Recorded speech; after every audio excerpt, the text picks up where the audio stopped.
Good morning, everybody. I'm Alex Randall Kittredge here. I write the ARC Strategy newsletter here on Substack, helping office workers and knowledge workers build a durable career in the post AI economy. I'm here with John Brewton from Operating by John Brewton. Yes. Hello, everyone. I'm John. It's nice to see you. I'm sending a link out, uh, and I are live right now. And So come on over.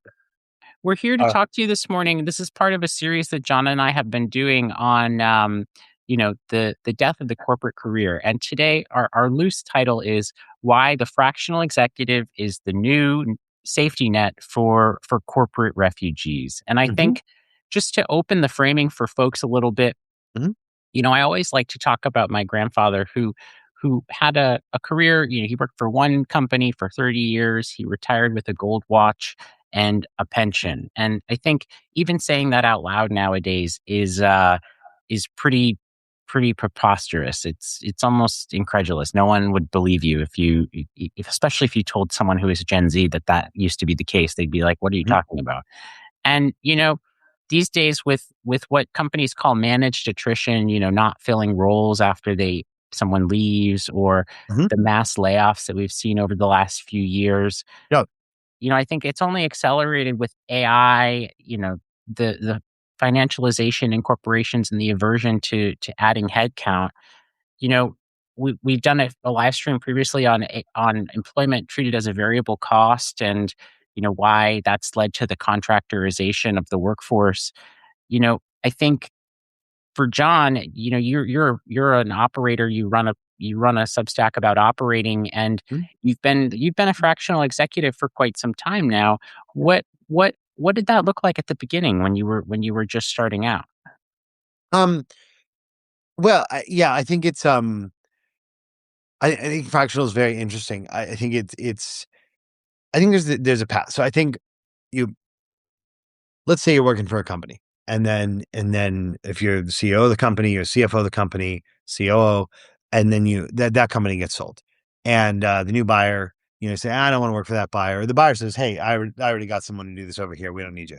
Um, I think the logical thought, Alex, is to then say, okay, great. Well, let's go. I'll become a consultant.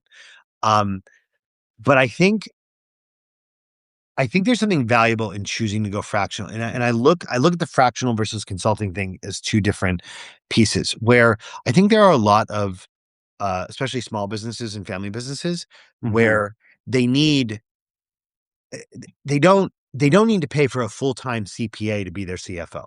They Right. don't need to pay for someone who understands ISO 9001 continuous improvement systems and business process mapping notation to be their COO and build out all their process maps for them. Um, but they do need help, and they need someone who's willing to step in and actually do some of that work and engage. So when I think fractional, I think, okay, I'm going to go and embed for these hours each week in this business. Yes, I'm going to help learn things, consult on things, but mostly I'm going to be doing work in the normal workflows, or work that immediately impacts the workflow of the firm I'm working with. And I think that if you start there, first of all, I think that's an easier sell to a lot of Mm, business owners. If suddenly, then hey, let me consult to you. Well, what do you think about this? What have you done? How do I know you? Like, where's your credibility? Like, those are higher hurdles. They're not right. Those are hurdles that can be jumped, but they are harder to jump. Whereas if you say, look, hire me as a fractional COO, CFO, I'm going to come in, I'm going to go in your warehouse, and I'm going to build out a set of inventory management and uh, uh, counting. Oh God, what's the term? Uh, oh God, I'm blanking on it right now. Anyway, I'm going to build a set of inventory management processes out for you, Mm, for cycle counting, and I'm gonna put a cycle counting process in place in your warehouse. Okay, great, John. I'd love for you to come in and do that, and that's practical, and that immediately helps the business. And I would say that's fractional. Um, and then I'll fractionally when I'm done with that, and that's looking good. Then cool, I can come in another 5 hours and we can do this. And I think as you do more of that type of work, I think you realize where you are most valuable as a consultant or an advisor. And I think there's kind of this like this hierarchy there. And so anyway, I don't know if that's answering the question and maybe a little bit more, but what do you think about that? Yeah, well, I think you touched on like the difference between what a fractional executive is or a fractional consultant versus a freelance consultant. And Yeah. I think to better define it for our listeners or folks here on the recording, Hmm. freelancing potentially is more task based. Like Yeah. you're working on a specific task, whereas fractional, to your point earlier, is more outcome based. You're gonna create a certain outcome Yes. for the company. And, Exactly. if you're freelancing, you're more replaceable. You're more of a commodity. Whereas in a fractional environment, your talent is scarce and you Yeah. are, you're not easily replaceable. I think freelancing as well is often volume driven. You're interchangeable. It's almost like the idea of commoditized Hmm. labor. Whereas Absolutely. the fractional executive has higher leverage. They have that area of expertise Yeah. and they're selling their judgment as opposed to selling their time. While they might bill in a time bound increment, I Yeah. think it's less the number of hours worked, but again, selling that outcome that the company is looking for. Would you agree with that? I do. And I was struck in listening to you and thinking, there's this distinction between the worlds within which we both kind of deploy our skills, where you're in New York. And so in I think what in knowing you and in your work history and talking a lot about all this, like I think a lot of your perspective lends itself to uh larger corporates, and then Mm. also to very well funded startups that have real runway to work with. Whereas a lot of my perspective and experience is very small business companies doing 10, 15, 20 million in sales, 25 want to get to 55 million, wants to get to 12 million in revenue terms. And family business. And so I think that's really interesting to see the breakdown and the greater granularity you have in thinking about it relative to uh kind of these larger environments and things too, which I think is really interesting to me because I don't really have that experience.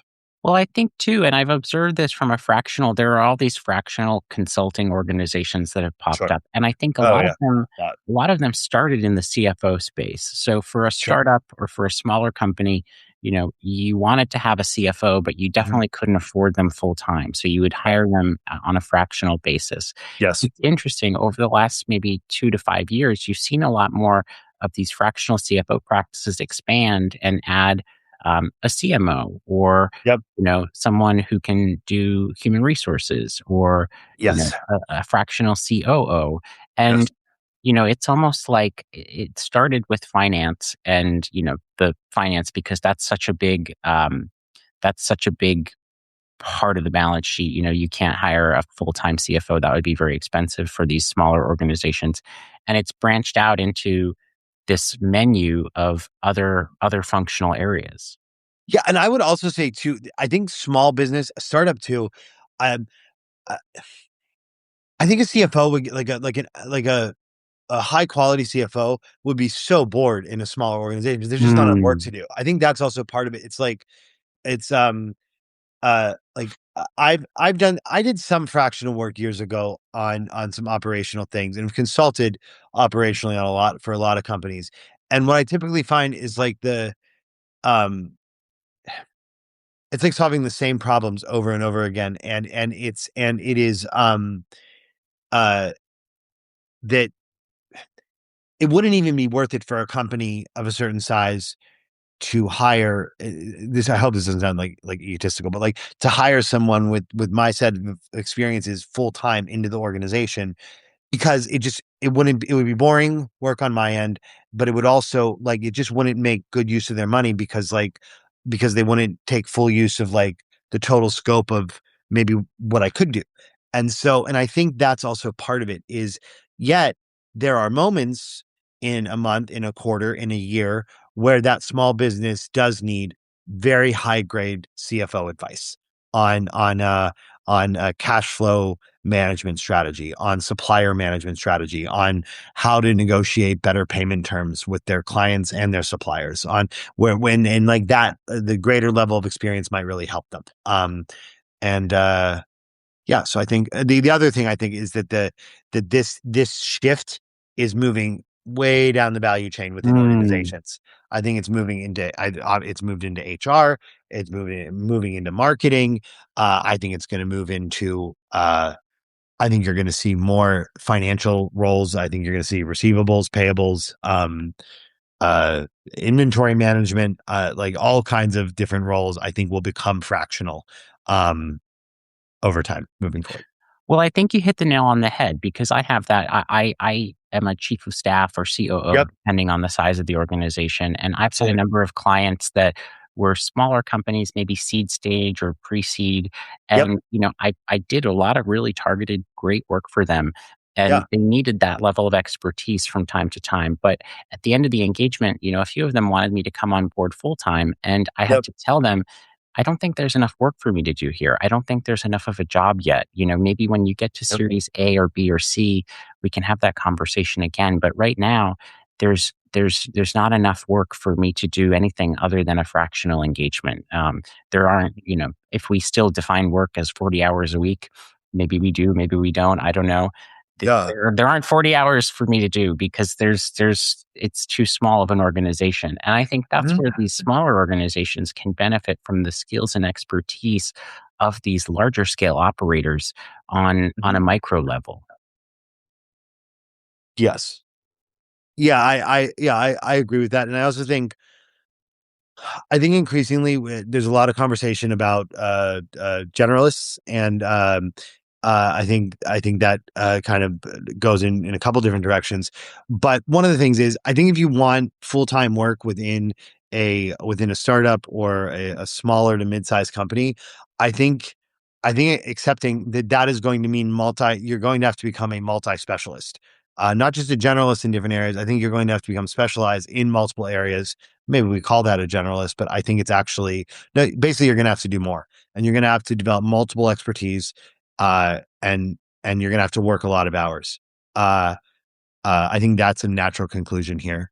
People that are surviving in large corporates right now and in single companies and in the world, people were working a lot of hours, and there's it's and so I think that's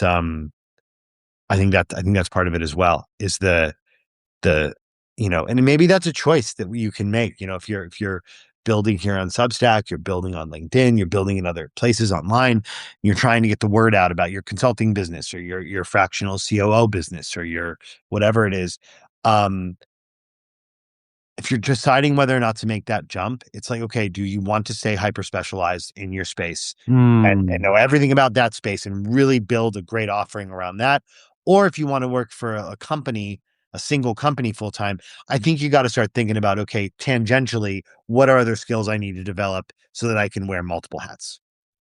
Well, I think too, the fractional work, it allows the executive or the worker to have more sovereignty through the scarcity of their skill set. I think Hmm. the executive or the fractional operator, they become the allocator of their own expertise. So, Yeah. you're able to divide it up. And to your point, you're not beholden to one single Yeah. employer or one single Right.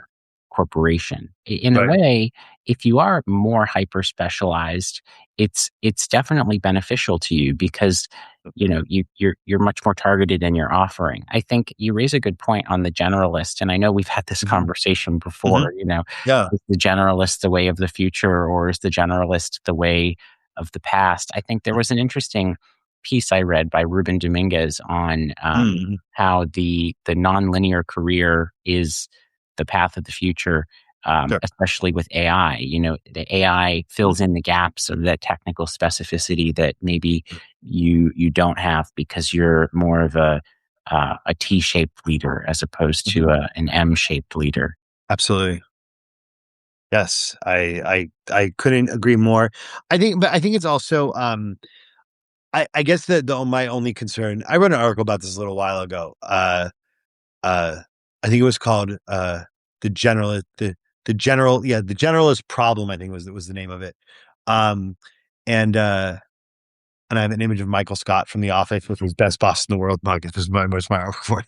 Anyway, that was funny.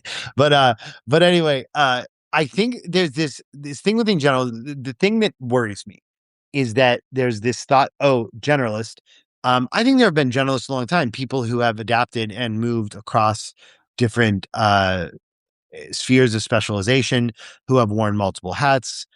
I mean, my whole career is in small and family business, so it's like the essential thing you hire for in a business like that is willing to wear multiple hats. Hey, Mm, this shipment didn't get to the customer. I need you to put this in your car, or I need to get in my car and drive to Columbus, Ohio from Pittsburgh today to drop this off to our guy who's driving up from, Cincinnati or whatever to I need you to do that. Oh, shoot, we're down two guys in the warehouse today. Can someone put on their winter coat and go out there and do some picking and packing and and get the stuff out? And so um I think the generalist concept is familiar to the small and family business space. Um but I think in the current context, I really think it means like multi-specialization. mhm, I think from a company's perspective, it means uh we want you to be able to do more. If you are a marketer, we also want you to be expert at sales. And maybe we want you to be able to run our sales and our marketing teams and mm, orchestrate the agents that function across all of those locations. If you're working in information systems, that's great. We want you to oversee our entire inventory management system as well, orchestrate the agents there, and be able to give managerial direction to the various people that are working in both locations. Um, I think you're going to see a lot more of that. And yeah, I think, and then there's also like at what point, like, are we going to see more polymath? Is like polymathing going to become something that we talk a lot more about, which I think is kind of a different thing than generalism, but I wonder. So yeah, I think that's a great point, and I think to relate to that, the polymath idea, there's definitely a psychological shift that needs to happen. hmm It's the transition. I think it's even harder than a structural transition. It's a hmm cognitive transition for you. You have to stop asking for permission to hmm to be multi-passionate or to have more than one area of interest, more than one identity. I think in the corporate world, you're so pigeonholed into one identity of the thing hmm you do. And as a fractional executive or, our other favorite term we use, content creator, you, you have this, you're this sovereign operator and you have hmm to define what your areas of competency are for yourself. no, I think it also comes down to, and I talk about the portfolio career, but if you view hmm your career as a portfolio, you're allocating your capacity between different clients and different projects, different work streams, hmm and you move from this mindset of climbing a ladder or climbing a corporate ladder to having these assets that compound upon each other over time. sure. And I think I was talking with another entrepreneur this week, and we were doing a live stream. We were talking about the power of pricing. And, hmm one of the mistakes that fractional folks or fractional executives make sometimes, I think, is hmm pricing themselves too low and trying to go after too many clients. I think there's hmm real I agree. power in having a higher price, but attracting the right type of clients. I would love your thoughts on this, John. I know you have a lot more experience than I do, but it can be, I think, a recipe for burnout if you're selling yourself too short. Um, yes. So my thoughts on pricing. Um, I, I think I'm a little contrarian on this, but like Mm, I think when you're starting and you're trying to figure it out, I think you should price way low and massively over deliver and build a reputation as someone who over delivers for people. I think you can also I think you then get more reps, like more at bats doing the thing. And I think as you do the thing more, like the operating founders thing I'm doing right now, I think I can provide a lot of value to people on the content side and on the business building side and on the thinking about how it all comes together in the form of like a micro business. Um, but I also know that I can hugely over deliver on the amount of money that was charged for that and the time that I'm giving to it. And so, and really, I haven't done a lot of coaching in my life. And so I'm thinking, okay, well, I'd like to, could coaching really become part of my, and like another, revenue vertical for my business? Um, and so I'm getting a bunch of reps in right now, learning that and Mm, seeing where do people find value. So I think when you start, I think you should assume that you are overvaluing yourself, that you are less valuable than you think you are, um, and that you should price at a point where uh, where people will take you seriously enough, but where you will be able to get a lot of reps and then build a reputation of over delivering. Um, I personally think burnout's just a choice we make. I don't think it's something that happens to us. I think we impose it on ourselves. And I think if you think you're going to be successful and you're never going to burn out, you're just like you're kidding yourself. Like I've been burnt out so many times in my life, and you know what? I've really succeeded in my life too. And I will burn mm. out more times in my life, and I'm not afraid of it, and I know how to move past it, and I grow and I become stronger when I figure out what isn't working and I figure out how to balance. Um, uh, but I think I don't try to actively avoid it, but I do try to work uh to to have it not be like hugely detrimental or to get better at managing it over time or to, or to make it more sustainable over time. So that's me. Yeah, well, I think you touched on something, and I think there's two definitions of burnout. One is Hmm. just being incredibly busy, but two, Hmm. what I talk to a lot is the burnout that comes from doing something that's not aligned with your values. So, in a corporate environment, if you're working for something that doesn't align with your values, or Hmm. there's this cognitive dissonance, that mismatch between what you're doing and what you actually believe internally. I think that can lead to the more detrimental type of burnout, as opposed to what you're saying, where there's the burnout of just I'm too busy, I'm doing too many things. I think one is a cognitive dissonance, and the other is just pure exhaustion. Yeah, I agree. Yeah, I mean, I agree with that. I don't think that's not true. Um, there's a lot about my work where I've thought about like, relationships and humanity and how I want to treat people and how I want to be treated and values that all pertain to that's very, very critical to me. And really important to me. So that's an interesting point, Alex. Um, yeah, I think I think it's different for everybody. I think everyone experiences things differently. And I think it's just important to like know yourself and understand like what works for you, what doesn't work for you, because then that's how you succeed in building a sustainable system of work and learning and, that makes sense.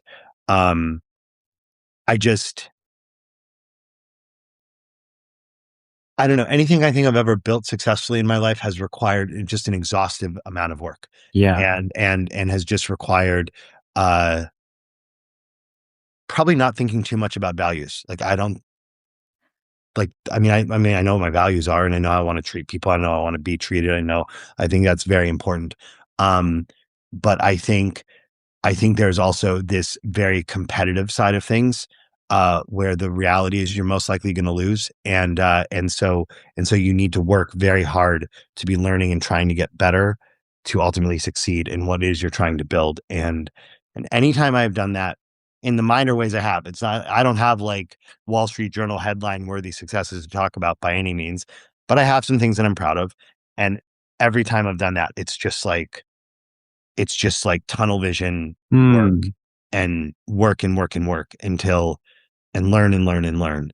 And like improve until like, I kind of get there. And I haven't found that in those moments and periods of time in my life, I haven't found I have a lot of time to think about much about how I feel. It's just Hmm. about the work and learning to get better and learning what the customer needs and how to solve for the problems of the customer. And that is not sustainable. that reaches a max, that reaches a point where it's like, and then it's like, okay, you need a break. But that's me. But I think too, and I don't want to belabor the point because I do want to move on to like the Yeah. economic case for why folks need to do this. But I do think that you might be lucky in that you've never had to work a soul crushing job. Oh, And I absolutely have. Are you kidding me? Are you kidding me? Years. I had a period of time in my work life where I was not in the same place for more than 3 days for Hmm, 4 years. 4 years. hmm, I didn't take a single vacation day. No vacation for four wow, years. I flew for my Christmas holidays on Christmas Day all of those years. wow, I mean, I had no relationships. I could not sustain a dating relationship. I had friends. Nobody, the only people that knew me were the people who were working with me. wow. And it was really hard. And it was absolutely, yeah, it was very unhealthy. I mean, it was not, Yeah. that was not sustainable or healthy, but ultimately it created the biggest success of my career. And so I would go back and do it exactly the same way to get to where ultimately we got. But do I want to live that way now? Do I want to do that again? Probably not. Well, I think that's a good segue because it Yeah. touches on the economic case. And part of what I always talk about is, having that one source of full-time employment Yeah. is an incredible concentration risk. And Yeah. to what you were saying, you know, relying on, for one thing on all versions of success or identity or personal relationships, Absolutely. that's really dangerous, especially Yeah. in the world of work that we have nowadays. I think, Yeah. you know, the fractional executive and the whole point of this live stream is to talk about how the fractional executive is more anti-fragile. They have a lot of they have a Mhm. lot of pieces of work in different places, and their identity is not Mhm. so tied up in one definition of work or success. Yeah. And It's diversified. and I think that scarcity too, to the point we Mhm. made earlier, the scarcity between the firms, it almost works to your benefit because it increases your pricing power. If you're so in demand, I mean, I'm not the economist, but supply and demand. If Mhm. if there's folks that are, if Yeah. everyone's demanding your time, there's only one lever you have. It's to increase your price. Absolutely. Yes. That. I would say too, what I was saying earlier about start low. Start low to Mm. get reps to see your value, to understand it. And then once you really clearly understand the value and there's a lot of demand for the service, but I think it's easier to get to that place where you have the thing where there creates a lot of demand once you've really spent the time to understand what it is, rather than just like from day one. Like, for instance, I would rather have 50 clients paying me $100 an hour in my first year of working than I would one client paying me 5,000, because I'm gonna be so much better at the end of that year in knowing how I add value in what I do. That makes sense? Yeah, no, it Yeah. does. And I think that goes into the last part of our discussion today is just the Yeah. risks and hard truths that are important for credibility. You can't Yeah. romanticize the idea of being a fractional worker or a fractional Yeah. executive. The fractional work, it requires really good brand clarity. Like, what is the Mhm. value that you bring? What is the service that you offer? Yep. That ties into how you're able to sell yourself or Mhm. sell your capabilities. You have to understand the value you bring in order to sell it properly. Yeah. And we've danced around it up until now, but it requires an incredible amount of emotional resilience. And Yes. it really, the shift from employee to entrepreneur is a tough one to make, and Yeah. it's not necessarily for everyone. But I would argue, and I have argued that everyone does need to make this shift because that's the way the world is trending. Yeah. Yes. Unfortunately. And, we haven't touched on the piece about financial runway, but certainly, Mhm. it's a very privileged position to be able to do this test and learn, this experimentation. It helps to have a bit of a financial cushion, whether you've saved up previously. Mhm. And, you know, it's not everyone is built for it, but increasingly, the institutions that we have nowadays, they're not built for everyone either. And, with the increasing layoffs and the lack of employment opportunities, I think the smart professionals are moving toward this more entrepreneurial, fractional working way of working. I agree. I agree wholeheartedly. And I would also say that, like, I think, um, so I grew up in an entrepreneurial household. Hmm. My folks had a business, and I did a lot of work with them in that business. And so I think now, like, this work and, like, and what I've been doing with my consulting business for a number of years and whatnot, I think it's like all I've ever known in a sense. And so Yeah. so I think it's uh and like and I think some of my mindset around some of these things is based on the kind of the risks and liabilities and carrying that with you all the time. It's an extremely stressful situation. It's extremely stressful to manage it at points. And uh I think yeah, I just think I think that what is so critical is that people are trying to make that jump.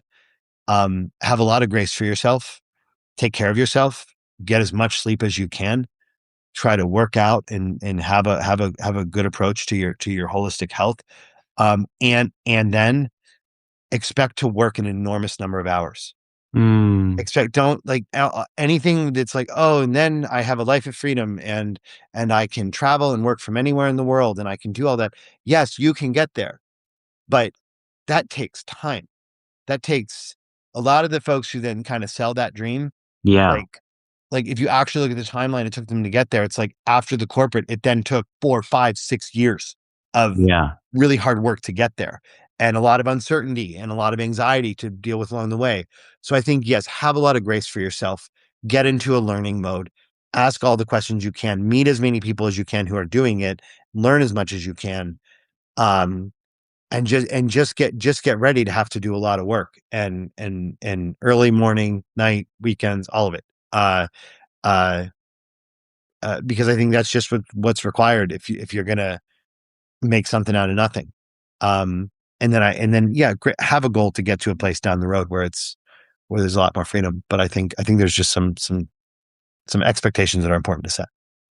Well, that's great advice, John. I think on that, we're about at time, but Right. as for folks that are joining us or have joined us, I'm Alex Randall Kittredge. I write the ARC Strategy newsletter here on Substack, helping Guys, office workers, knowledge workers build durable careers in the post AI economy that transcend the corporate ladder. I've been joined by John Brewton, operating by John Brewton, uh, yes, operating by John Brewton. Come check me out. It'd be great.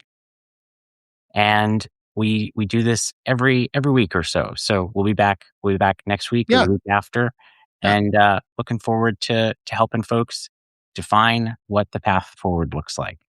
it's awesome. Alex, it's always great to see you. Have an amazing weekend in your wonderful city, and thanks so much for stopping by, everyone. Have a really great weekend. Thank you.